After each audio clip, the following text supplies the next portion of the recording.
Salut les amis, j'espère que vous allez bien. Donc normalement le son doit être bon. C'est une vidéo que j'ai essayé de faire deux fois et deux fois je l'ai complètement chié. Donc ça arrive que ça soit pas du one shot. Alors je l'ai chié pour deux raisons différentes. La première, je la trouvais archi nulle. Et la deuxième, en fait, j'ai fait une fausse manip qui m'a fait perdre le fichier que j'avais généré, fichier vidéo. Ça arrive. Donc me revoici pour reparler de cette fameuse carte Wemos. Donc mes Wemos Mega avec puce Wi-Fi intégrée. Alors, ce qui m'amène vers vous, c'est que j'ai réussi à la faire marcher comme je voulais, sachant que le tuto que je vous ai fait passer de base, donc qui nous a été fourni aussi par une personne et que j'ai remis en ligne, qui est en français, permet de faire fonctionner cette fameuse carte avec un programme résident dans la partie Arduino et un programme résident dans la partie dans la puce ESP8266. Donc en fait, vous aviez deux programmes à injecter une fois que vous étiez arrivé à suivre le tuto correctement. Et en fait, la puce ESP8266 se comportait en mode, on va dire, serveur.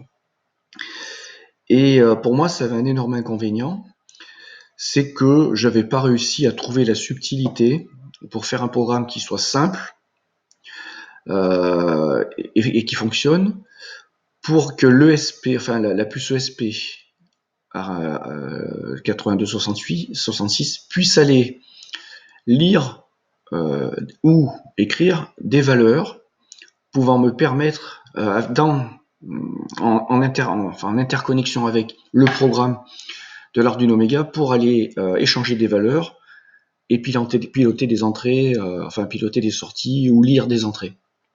Je trouvais ça pas simple du tout. Moi, j'y étais tout simplement pas arrivé. Et donc, je me suis dit, je vais essayer de prendre le problème d'une autre façon.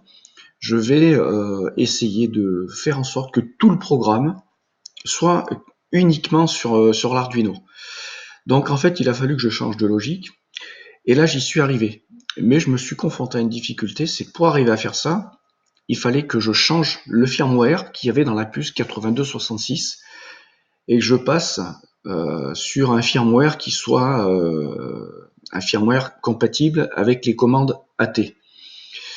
Alors les commandes AT, en fait, c'est des commandes qui peuvent être tapées avec un logiciel qui permet de faire une sorte de telnet, quoi, on va dire, hein, je résume, qui permettent d'envoyer des commandes très très courtes et qui vont piloter sur la carte, soit lui demander d'envoyer un résultat par le port série, donc par le port USB maintenant, pour ce qui est de notre cas, mais vu qu'on fonctionne avec des ports virtuels, pour l'utilisateur qui sont au logiciel, c'est des ports série, pour effectuer ce qu'il doit faire avec cette carte.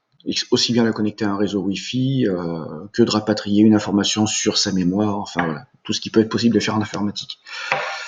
Donc si je reviens vers vous, c'est pour vous donner quelques pistes, pour vous dire voilà comment en gros flasher cette carte, enfin la puce ESP8266 pour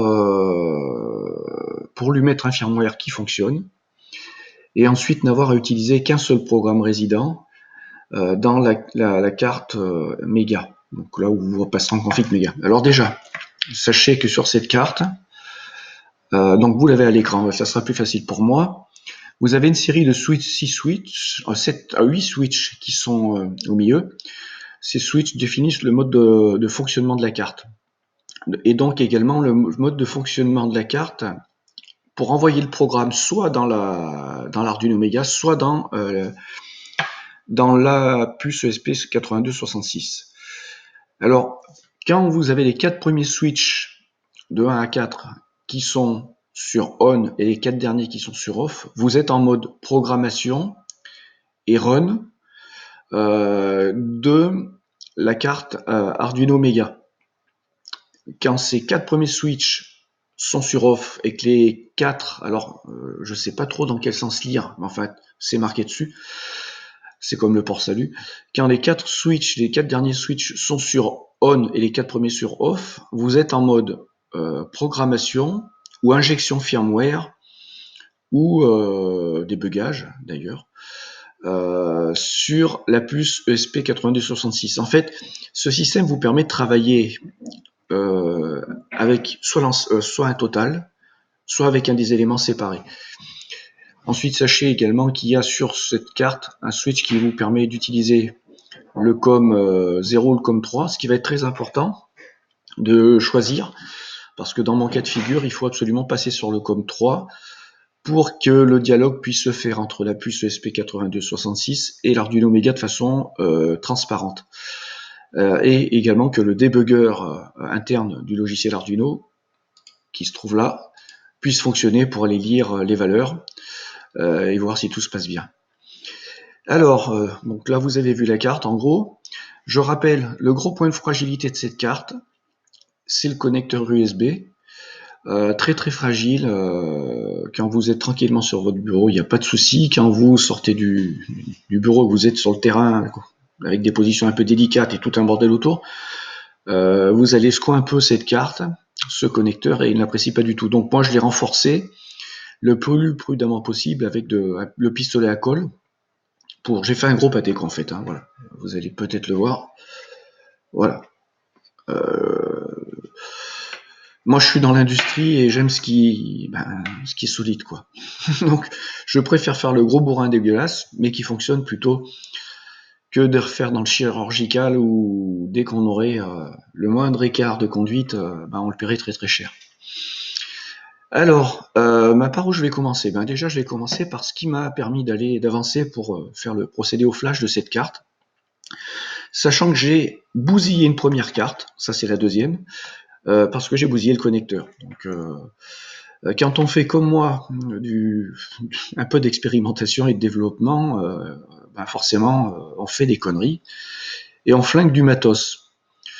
Donc, j'ai perdu le ou les tutos originels qui m'avaient permis de flasher l'USP8266 et il m'a fallu quelques heures pour arriver à retomber sur mes pattes. C'est pour ça que je me suis dit, au moins Laurent, tu auras la trace pour toi si tu dois recommencer. Mais je pense que ça peut rendre service à bien du monde. Alors, petit aparté. J'ai parfois des questions qui me posent, où les gens me posent, Laurent, tu utilises quoi comme logiciel pour faire tes lives avec le fond d'écran, enfin tout ce qui va bien, et avoir ton image à l'écran et puis qu'il soit simple à fonctionner. Voilà, vous l'avez. Vous cherchez sur Google Chrome Screencastify. Moi j'ai la version payante, donc c'est un abonnement annuel, ça n'a rien de coûteux. Donc vous pouvez avoir la version non payante avec un peu moins de possibilités, mais bon, ça fait le boulot. C'est vraiment super pratique, ça démarre au quart de tour. Donc moi c'est une app que je mets en avant. Toujours, je le rappelle, je n'ai pas d'action chez eux. Voilà. Tout comme j'en ai pas chez le fabricant chinois de ce clone. Voilà. J'ai des actions nulle part. Je dis ça avec humour. Je me fous je me fous un peu de la gueule de ceux qui pensent, qui se posent la question, qui sont là dans la malice en se disant ouais mais. Bah oui, ce matin j'ai répondu à quelques courriers parce que j'ai du coup de temps et j'ai dit aux gens si vous y êtes en limite de compétences, je peux vous guider. Et si je vais vous guider notamment vers une boîte sérieuse, je citerai la boîte que je connais le mieux et qui pour moi est pour l'instant toujours la plus réputée sur le marché. Je ne la reciterai pas. Mais je rappelle, je n'ai aucune action. Ah là là, bon, allez, on avance. Donc, le tuto sur lequel je suis parti, c'est pas un tuto de l'Arduino Mega, Wemos. C'est un tuto qui permet directement de programmer tout type de puce ESP8266.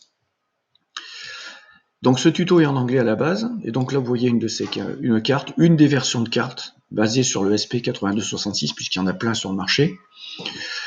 Et ce tuto en fait nous donne de bonnes indications dès le départ, puisqu'il va déjà nous parler du firmware. Il va y avoir un peu de bruit dans la maison, mais c'est pas grave, on va parler un peu plus fort. Il va nous mettre à disposition, il va nous diriger vers l'endroit où on peut télécharger un firmware qui permette de faire de ce qu'on appelle le mode AT commande. Donc pour mon logiciel, que je vous mettrai dans un gros zip en exemple, dans lequel vous devriez modifier certains paramètres pour pouvoir vous connecter à votre réseau fonctionne, il faut que le firmware que vous téléchargez soit un firmware compatible à tes commandes. Ça, c'est un premier point. Et donc, vous pourrez le trouver ici. Donc, je pense que j'ai dû ouvrir le lien. Je vérifie. Pas directement. Donc, on va suivre les étapes. On va suivre les étapes en toute logique. Et on arrive sur cette page. Et celui que j'ai utilisé, c'est celui-ci. Donc, vous avez ensuite l'onglet téléchargement. Vous allez dessus. Et vous arrivez sur ce site qui est assez connu par les développeurs, où vous arrivez sur le téléchargement des fichiers, le source code. Alors je ne vais pas retélécharger le fichier, mais je vais aller directement dans le répertoire où se trouve ce fichier, qui est le répertoire téléchargement. Donc ce fichier, on va le désarchiver. Et puis je vais vous montrer déjà où se trouvent les choses intéressantes pour nous. Voilà, donc on se trouve avec des répertoires. Et en fait, le firmware que vous devrez installer à l'intérieur de la carte va se trouver dans le répertoire bin.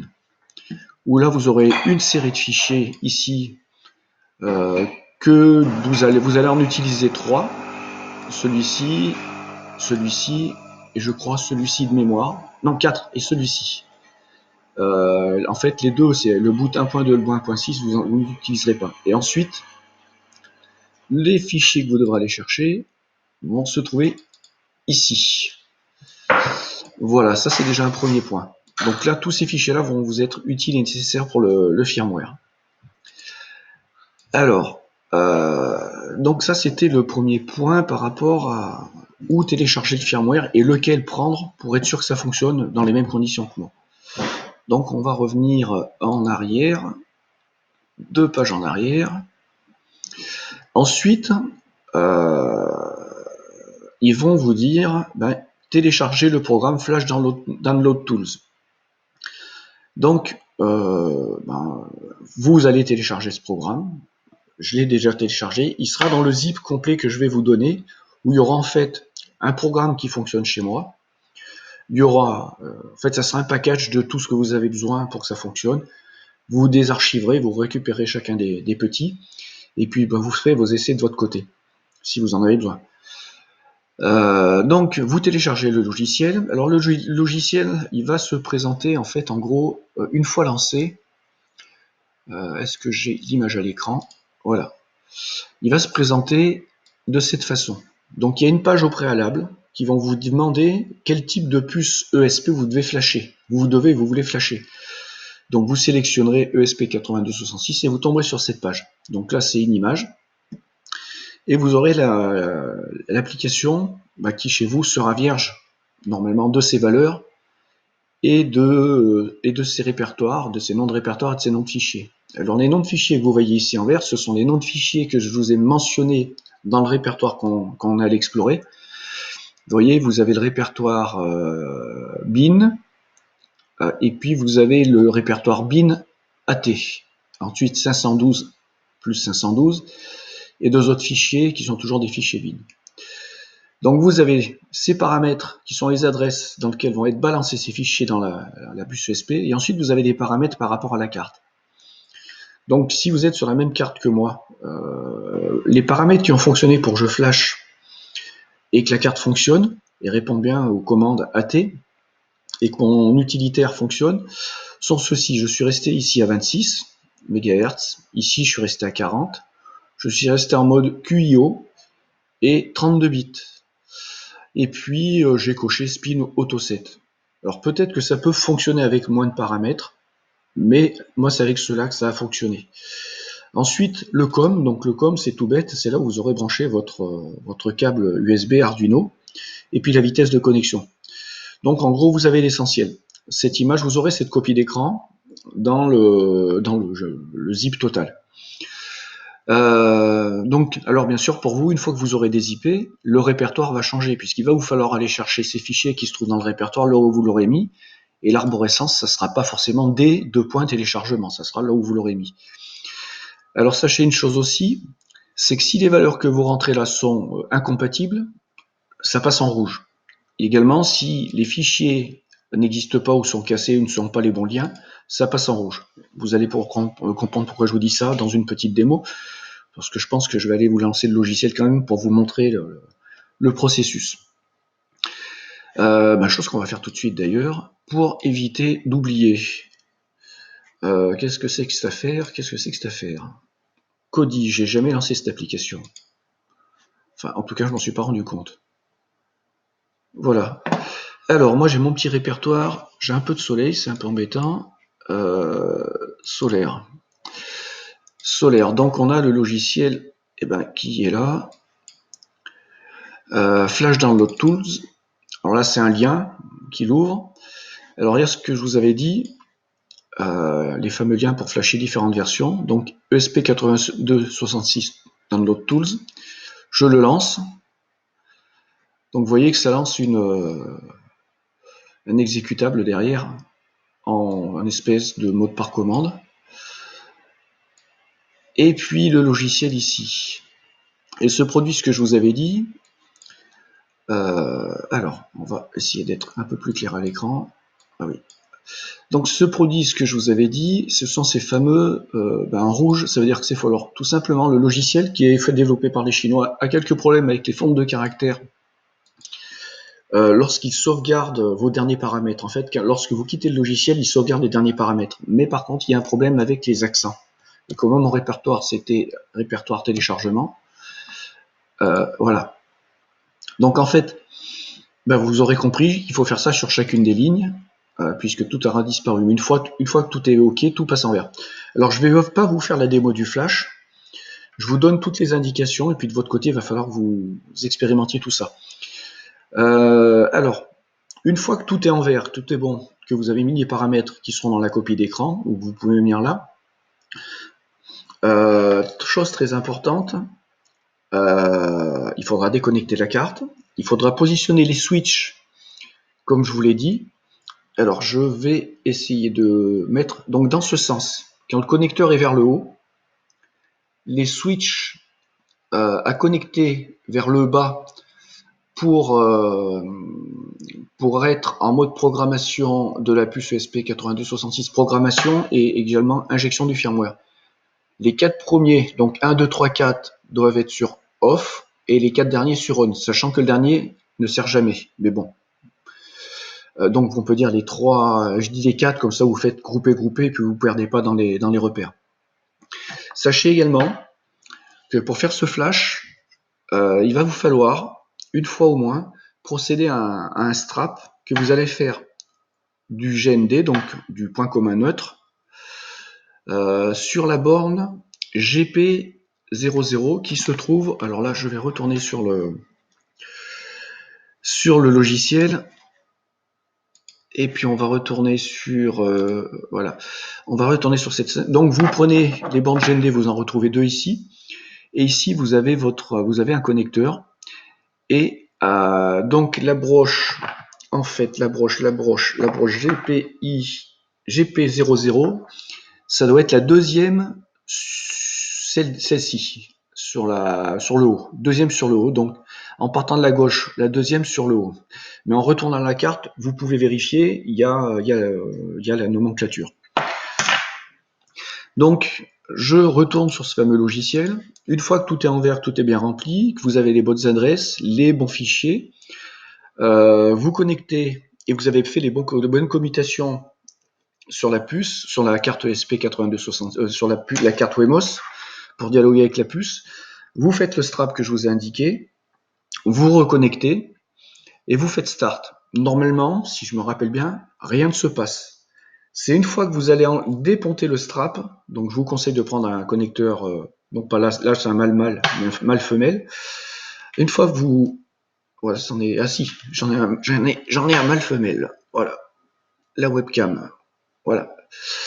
Une fois que vous avez appuyé sur Start, rien ne se passe. Et normalement, quand vous enlevez le strap, vont s'afficher des paramètres ici, des paramètres des informations alphanumériques, et qui vont contenir notamment l'adresse MAC, de la puce ESP8266. Donc cette récupération de l'adresse MAC va être hyper important pour vous si éventuellement vous avez besoin sur votre box d'ouvrir cette adresse MAC pour que votre carte puisse se connecter au réseau Wi-Fi. Par exemple, c'est le cas chez moi, chez Free, tous les appareils, je dois manuellement rentrer dans la config de la Freebox Révolution et puis à dire que telle adresse MAC est dans la liste blanche et je l'intitule, ce qui me permet de la lister, de savoir quand notamment la puce, la carte est connectée réseau.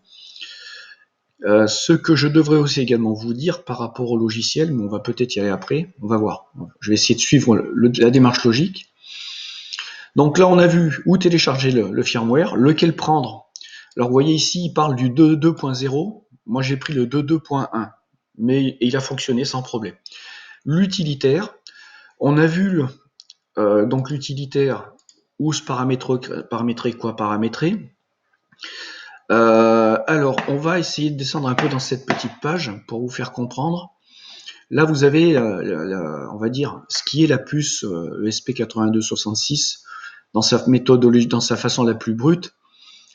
Et vous vous rendrez compte, par exemple, que dans ce cas de figure, vous voyez, il y a la connexion entre GND et la borne que je vous disais, qui ici, il l'appelle GPI 00, avec cette connexion de la masse.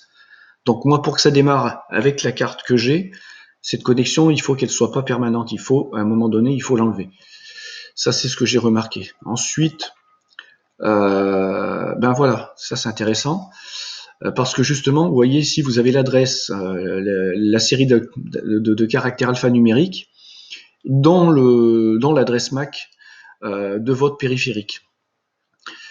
Ensuite, il récapitule quelques informations. Alors, vous êtes sûr que vous avez réussi à vous connecter à votre carte lorsque vont apparaître des caractères ici, et puis lorsque vont apparaître ça. Et ensuite, vous avez ici un bar graphe qui va avancer, qui va vous dire download process, quoi, en cours, quoi. Alors, une fois que je vous ai dit ça, est-ce que j'ai oublié de vous dire des choses et des petites astuces? Je réfléchis. Je regarde un peu les onglets que j'ai ouverts, voir si je n'oublie rien. Flash OK, non, bon voilà, on est bon jusque là. Là, en fait, normalement devrait se trouver le fichier zip que je mettrai en lien, qui va contenir l'exécutable, le firmware que je vous ai dit, et puis le code source qui va vous permettre de tester cette application. D'ailleurs, tout code source qu'on va aller visiter rapidement. Donc, comme je vous l'ai dit, ce bout de logiciel va vous permettre de faire fonctionner la carte ESP8266 en mode serveur, avec le serveur non pas hébergé sur la puce, la carte Wemos. Alors oui, il faut que je reprenne la carte Wemos, Mega Wemos, en mode serveur, sans que le serveur soit hébergé dans la puce ESP8266, mais que la puce soit en fait un relais Wi-Fi, quoi, la passerelle Wi-Fi qui va vous permettre de vous connecter au réseau. Donc, on va explorer un peu le programme qui fait ça. Je vais peut-être vous expliquer un peu rapidement chacune des parties. Ça peut peut-être vous aider si... Alors, je ne vais pas rentrer dans le détail parce que il y a forcément aussi des choses qui vont dépasser l'intérieur. Moi, c'est des bouts de programmes que j'ai récupérés et puis que j'ai adaptés à mon besoin. Alors, ici, vous avez la déclaration du port serial 3. C'est ce que je vous ai dit, c'est ce fameux commutateur qui est sur la carte, qui va vous permettre de communiquer avec la puce Wi-Fi. Si vous ne faites pas ça, en fait, il n'y aura pas de communication en direct entre la puce Wi-Fi et puis votre carte Megos. Donc, il va falloir déclarer la carte. Alors ça, c'est le nom qu'on va lui donner dans le process. Il va falloir déclarer cette carte et lui dire qu'elle elle sera sur le serial 3, le port série 3, et commuter le switch sur la carte pour l'utilisation. Alors là, c'est différentes constantes et différents paramètres qui vont avoir leur importance. Celui-ci peut avoir son importance. Il s'agit de la taille d'un buffer. Alors un buffer, cherchez sur Google, buffer en informatique. Ensuite, vous avez la partie setup. Alors la partie setup dans l'Arduino, c'est quand vous démarrez une Arduino, il va d'abord effectuer le setup, c'est la mise au point, on va dire. il va d'abord effectuer certaines opérations qui vont permettre à la carte de fonctionner normalement. Donc il va démarrer le serial begin. Alors, celui-ci, le serial, c'est communément, c'est le port qui va être utilisé pour injecter le programme dans l'Arduino Mega, non plus pas dans l'ESP, hein. Enfin dans l'ESP aussi, mais ce ne sera pas dans ce logiciel-là. Donc dans l'Arduino Mega, et donc ça correspondra au port que vous aurez déclaré là aussi. Donc il faut le lancer, lui indiquer la bonne vitesse, et ça permettra d'afficher ce qu'on appelle le debugger, qui se lance ici et que vous aurez là, et qui pourront vous afficher des valeurs. Vous voyez par exemple, vous voyez une démo du debugger en fait qui relance le programme. Alors normalement, ça devrait pas fonctionner parce que en fait les identifiants, tout ça, c'est pas bon. Mais bon, je vais vous montrer le truc. Connexion réseau, il s'agit alors d'une procédure qu'on va retrouver plus loin et qui va permettre de connecter la carte au réseau Wi-Fi. Et ben on va aller justement chercher connexion réseau, trouver, et donc vous avez la procédure ici. Alors quand vous verrez par exemple cette commande là, c'est en fait sur le debugger que je vous ai montré, c'est que ça met justement les textes que vous avez pu passer. Donc connexion Wi-Fi, et bien effectivement vous allez ici rentrer le nom de votre réseau Wi-Fi et puis votre mot de passe, en vous rappelant également que peut-être que vous allez devoir faire une association avec cette fameuse adresse MAC, quel que soit votre système. Ça c'est souvent une difficulté. Et ensuite, vous avez dans cette connexion réseau, ce que je vous disais, les commandes que l'on va envoyer, alors ESP Serial Begin, vous voyez, ESP Serial Begin, c'est-à-dire qu'on va démarrer la transmission sur le port série interne pour communiquer avec la puce Wi-Fi. Donc là, Wi-Fi connect, donc on se connecte, CTRL Z. Serial print, ça veut dire qu'on va afficher ça à l'écran. Et tout ce que vous allez voir là, en fait, vont être des commandes qui sont envoyées, alors là que je ne dise pas de bêtises, qui sont déjà faites pour vous afficher les valeurs à l'écran. Et puis ensuite, que je dise pas de bêtises, et qui vont permettre la connexion. Alors ça justement, ça c'est la connexion à la puce pour démarrer le protocole, et là c'est la partie qui va afficher à l'écran du debugger toutes les informations qui vont être rapatriées. Alors un truc important, dans cette phase de connexion, ça va rapatrier l'adresse MAC. Il arrive que dans l'adresse MAC ne soit pas restituée intégralement. Il ne faut pas que ça vous tracasse, ça ne va pas perturber le fonctionnement. Ensuite, ici, c'est un test que j'ai fait, c'est que je demande à la puce de me restituer, j'envoie à la puce ces commandes-là, qui va me retourner une chaîne de caractères. Et dans cette chaîne de caractères, normalement, vous devriez retrouver l'adresse IP qui va être celle de votre serveur. Alors un conseil, quand vous installez ce type de système, attribuez-leur une IP fixe. Ne faites pas de l'attribution d'IP dynamique. Faites une IP fixe dont vous allez dans votre routeur et vous définissez, une fois que vous avez déclaré tel appareil avec telle adresse MAC accessible au réseau Wi-Fi, attribuez-lui une adresse IP fixe. Et ça, ensuite, ça sera utile parce que cette vérification permet au logiciel, à son lancement, de vérifier que la carte elle est reconnue dans le réseau et que c'est la réponse en fait que vous renvoie la carte sur l'adresse IP qu'elle a été obtenue suite à son échange elle-même avec votre réseau Wi-Fi de la maison. Donc là, ce bout de code, en fait, ça c'est une erreur, ça fonctionnera pas, c'est pas grave. Et donc ce que je fais, c'est que s'il y a un échec, donc en fait la procédure chez moi dans mon réseau, ça peut mettre 10 à 20 secondes pour fonctionner. Parfois, à la première tentative de connexion, ça fonctionne pas. Donc j'ai mis un processus où on fait des reboots successifs jusqu'à ce que la connexion se fasse. Dans mon programme perso, qui est plus évolué que ça, j'ai mis un interrupteur aussi qui permet de chanter de la partie connexion réseau Wi-Fi. parce que parfois le réseau peut être en panne, mais je veux quand même que ma carte tourne pour qu'elle fasse le boulot sans le réseau Wi-Fi. Et donc en fait, quand la connexion échoue, qu'on n'arrive pas à retrouver ces séries de caractères qui correspondent à votre adresse IP, on rentre en software reboot. Et ben on va aller voir software reboot. Et vous l'avez là. C'est ce petit bout de programme qui fait un hard reset de votre carte. Alors sachez que pour que cela fonctionne, il faut également au préalable remonter un peu plus haut dans le programme et inclure cette librairie qui permet d'accéder à ces fonctions. Que puis-je vous dire d'autre? Alors on va regarder. Donc, alors le truc intéressant, c'est qu'ensuite, là vous avez la partie démarrage connexion réseau. Et ensuite, vous avez la partie loop. Alors, en Arduino, la partie loop, c'est ce qui tourne en permanence. C'est la partie exécutable. Et donc, vous avez une rubrique automatisme. Enfin, vous avez une procédure automatisme qui chez moi, dans mon programme, celui que j'utilise, est beaucoup plus costaud. Et en fait, dans la procédure automatisme, en fait, ici, vous retrouvez, j'ai une procédure qui s'appelle page web. On va aller sur page web.